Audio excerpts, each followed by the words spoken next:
Hello नमस्कार friends, हमारे channel में आपका स्वागत है। आज के वीडियो में मैं आपको सिखाने वाला हूँ कि आप कैल्सी निकालना चाहते हो और उसकी शॉर्टकट ट्रिक क्या है।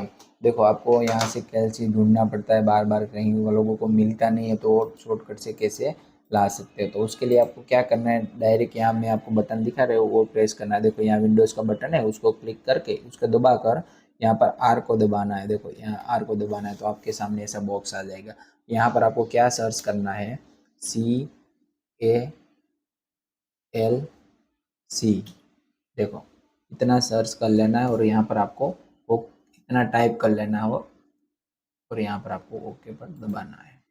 ओके पर दबाने के बाद देखो, यहाँ पर आपका कैल्सी ओपन हो गया। देख सकते हो, यहाँ पर कैल्सी ओपन हो गया है। फ्रेंड्स, इस तरीके से आप अपना पीसी के अंदर या फिर कंप्यूटर के अंदर कैल्सी ओपन कर सकते हो शॉर्टकट से। तो फ्रेंड्स, वीडियो अच्छा लगा हो तो वीडियो को लाइक करें, चैनल को सब्सक्राइब करें और हमारे साथ जुड़े रहें। जय हिंद, जय भारत।